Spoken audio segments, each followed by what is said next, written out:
Assalamualaikum warahmatullahi wabarakatuh. Alhamdulillah wassalatu wassalam ala Rasulillah wa ala alihi wa sahbihi wa man ihtada bihudah, amma ba'd.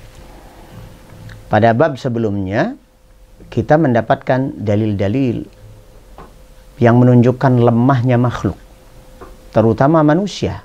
Fokusnya adalah manusia. Ya, apalagi batu, apalagi kuburan, apalagi pohon, ya. Dan manusia ini bertingkat-tingkat. Sampai pada tingkatan Nabi alaihi salatu wassalam. Dinyatakan oleh Allah Azza wa Jalla, "Laisa laka minal amri syai'." Kamu, Nabi sekalipun, tidak memiliki kendali urusan sedikit pun. Semua urusan dikendalikan oleh Allah Azza wa Jalla. Mau ada orang celaka, mau ada orang berjaya, semuanya itu adalah pengaturan Allah. Bukan pengaturan Nabi, bukan pengaturan wali, bukan pengaturan siapa-siapa. Hanya Allah. Jadi pada bab sebelumnya kita sampai pada tingkatan Nabi. Sekarang bagaimana dengan malaikat? Apa ada yang layak di antara malaikat itu untuk dipertuhankan? Pada bab ini, seperti halnya bab sebelumnya, Syekhul Islam Muhammad Ibn Abdul Wahhab rahimahullah juga tidak mencantumkan nama babnya, judul babnya apa. Tapi seperti halnya sebelumnya, kita ikuti dulu, kita baca dulu, nanti dari pembahasan dalil-dalilnya baru kita bisa simpulkan.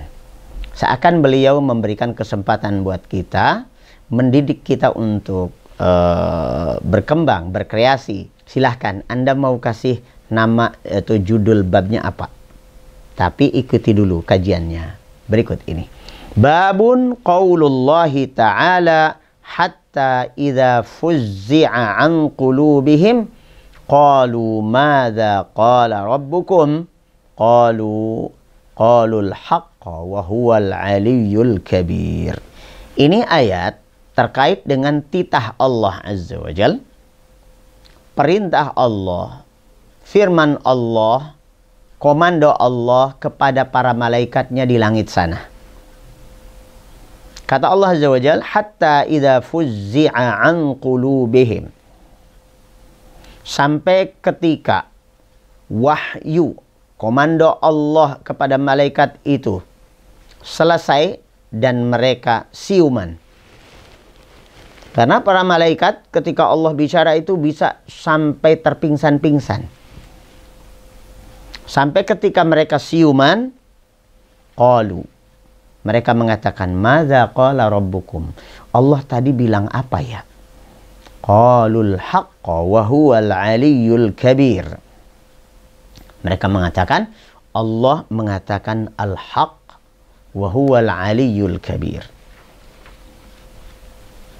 Ini adalah sebuah keadaan yang sangat dahsyat. Setingkat malaikat kalau mendengar Allah berfirman, itu getar hatinya dan sampai pingsan. Kita dengarkan pernyataan Abu Hayyan.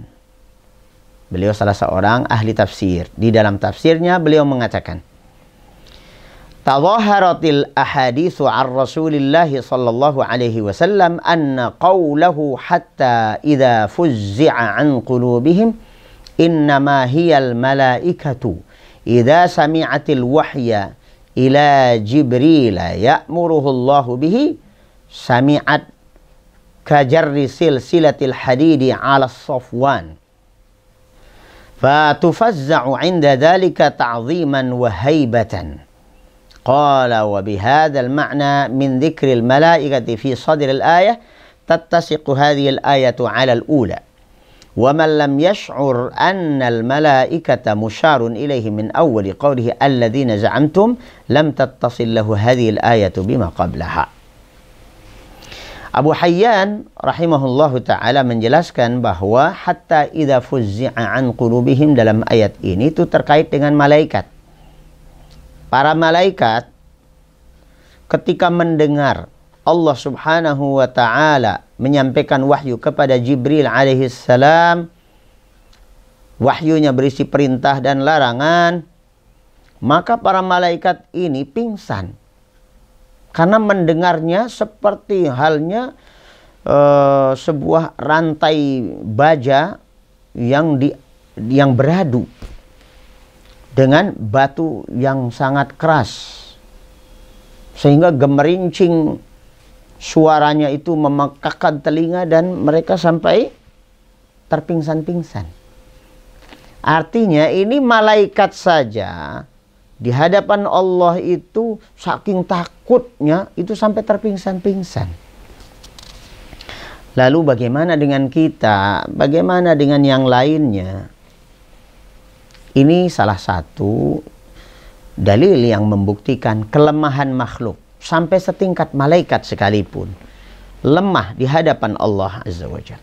Selanjutnya fi sahihi an Abi Hurairah radhiyallahu anhu 'anin Nabi sallallahu alaihi wasallam qala idza qada Allahu al-amra fis sama' darabatil malaikatu bi ajnihatiha khud'anan liqaulih ka'annahu silsilatun 'ala safwanin yanfudhuhum dzalik. Hadis yang lain dari Abu Hurairah radhiyallahu an yang sebenarnya masalahnya sama, ya, bahwa Nabi sallallahu alaihi wasallam bersabda, tatkala Allah Subhanahu wa taala memutuskan suatu perkara di langit. Tentunya ini adalah wahyu yang Allah sampaikan kepada Jibril alaihissalam. Lalu bagaimana malaikat yang lain? Darabatil malaikatu bi ajnihatiha. Para malaikat yang lain mengepakkan sayapnya, kemudian tunduk. Ka'annahu silsilatun ala safwan yanfudhuhum dzalik.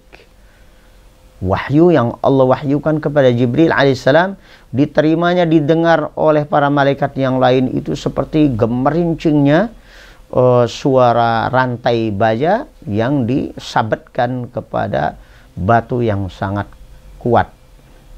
Bukan batu sembarang batu. Selanjutnya, hatta idza fuzzi'a an qulubihim qalu madza qala rabbukum qalu al-haqq wa huwa al-'aliyyul kabir. Fayasma'uha mustariqus sam'i wa mustariqus sam'i hakadha ba'dhuhu fawqa ba'din. Wasafahu Sufyan bi kaffihi faharrafaha wa baddada baina asabi'ihi. Fayasma'ul kalimata fayulqiha ila man tahtah. ثم يلقيها الآخر إلى من تحته حتى يلقيها على لسان الساحر أو الكاهن فربما أدركه الشهاب قبل أن يلقيها وربما ألقاها قبل أن يدركه فيكذب معها مئة كذبة فقال أليس قد قال لنا يوم كذا وكذا كذا وكذا فيصدق بتلك الكلمة التي سمعت من السماء. Hadis yang serupa disambungkan dengan fenomena pencurian informasi langit oleh jin. Dulu sebelum diturunkannya Al-Quranul Karim, para jin itu merupakan partnernya para dukun. Maka yang berjaya di tengah masyarakat jahiliyah itu adalah dukun. Dukun itu udah kayak apa? Ada sangat terhormat. Peramal, para dukun, tukang santet, ya, tukang sihir, ahli sihir, itu berjaya. Dan mereka menjadi tokoh, menjadi leader bagi mereka. Jadi umat itu dipimpin oleh para ahli klinik. Kalau umat Islam sekarang kemudian memiliki keterikatan batin, ketunduk patuhan, dan harapannya digantungkan kepada para dukun, sama-sama balik zaman jahiliyah. Nah, singkat ceritanya, para dukun ini membacakan mantra-mantra sehingga dia terkoneksi dengan para jin.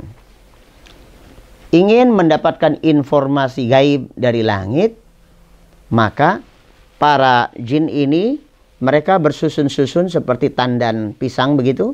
Nah, seperti ini Nabi SAW memberikan isyaratnya dengan tangannya, kemudian beliau renggangkan jari-jarinya. Ini jin, ini jin, ini jin, ini jin. Yang di atasnya ini mencuri pembicaraan Allah Azza wa Jalla dengan para malaikatnya.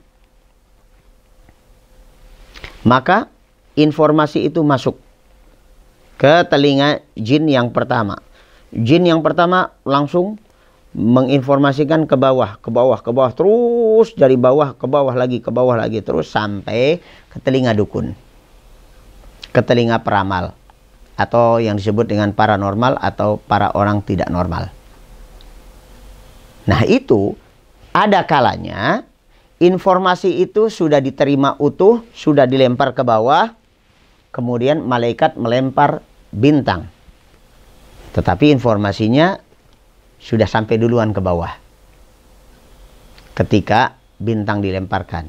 Ada kalanya informasinya belum sampai disampaikan ke level bawah yang kedua, tetapi pemilik informasi yang pertama langsung disamber oleh bintang, maka hangus.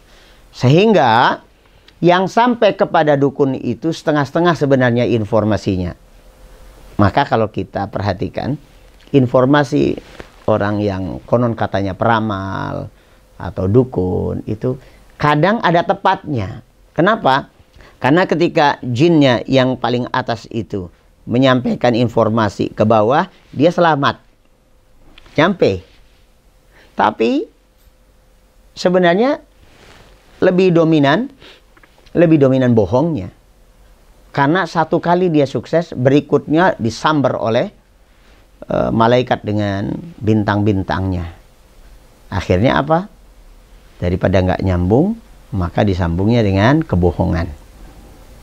Makanya ada pernyataan kadzabal munajjimuna walau shadaqu. Meskipun kadang-kadang tukang nujum, tukang peramal, ya, peramal itu kadang-kadang benar, tapi sebenarnya tetap dia adalah pendusta besar. Kadzab. Dia pendusta besar. Kenapa? Kalau satu sisi kebenaran, tapi sisi lainnya itu sebenarnya kebohongan, karangan, ya sama saja pembohong. Demikian yang terjadi dalam fenomena perdukunan atau peramalan yang dihasilkan ilmunya dari bisikan jin yang bertandan-tandan sampai ke langit. Kemudian wa 'anin Nawas ibni Sam'an radhiyallahu anhu qala Rasulullah sallallahu alaihi wasallam idza arada Allah taala an yuhya bil amri takallama bil wahyi. Allah itu kalau ingin menyampaikan sesuatu, Allah sampaikan dengan cara wahyu. Apa itu wahyu? Wahyu adalah penyampaian berita, penyampaian informasi secepat kilat. Akhadatis samawatu minhu rajfatan. Kalau Allah berkehendak untuk menyampaikan wahyu, langit itu bergetar. Au qala ra'datan syadidatan khaufan minallahi azza wa jalla, karena takutnya kepada Allah. Langit yang sedemikian kokohnya itu bergetar. Fa idza sami'a dzalika ahlus samawati su'iqu wa kharru sujada. Ketika para malaikat, para penduduk langit itu mendengar Allah Subhanahu wa taala akan memberikan wahyu, itu mereka terpingsan-pingsan. Karena saking takutnya kepada Allah.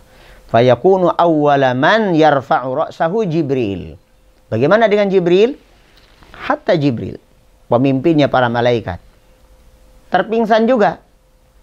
Kalau sudah siuman, maka yang pertama kali mengangkat kepalanya adalah Jibril alaihissalam.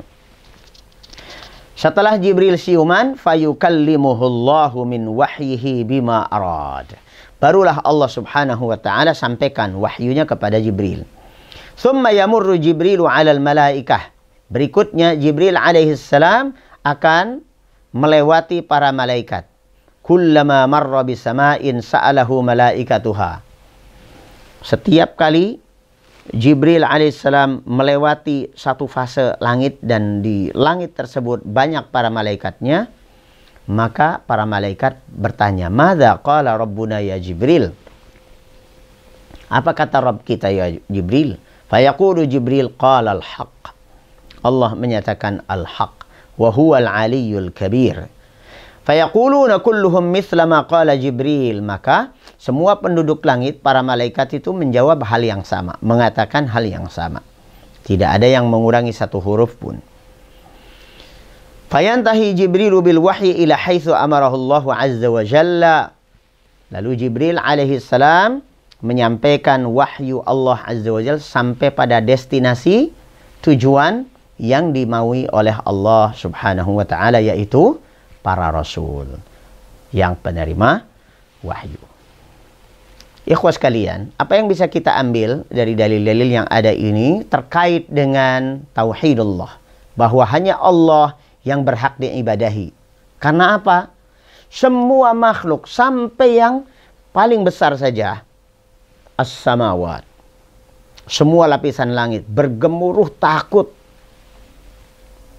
Para malaikat yang dahsyat kekuatannya, Jibril alaihissalam itu dahsyat kekuatannya, memiliki 600 sayap, sangat kuat. Itu saja takut kepada Allah. Kalau Allah baru mau ngomong saja, Jibril dan para malaikat udah pingsan-pingsan. Nah, maka dari itu, ikhwas sekalian, tidak ada yang layak dipertuhankan selain Allah subhanahu wa ta'ala. Mari kita telusuri terus ilmu tauhid ini, sehingga Allah subhanahu wa ta'ala menetapkan di dalam hati kita kekuatan untuk tetap mempertahankan kehidupan kita sampai akhir hayat kita dalam bertauhid kepada Allah azza wa jalla. Kita bertemu kembali insya Allah pada episode mendatang. Assalamualaikum warahmatullahi wabarakatuh.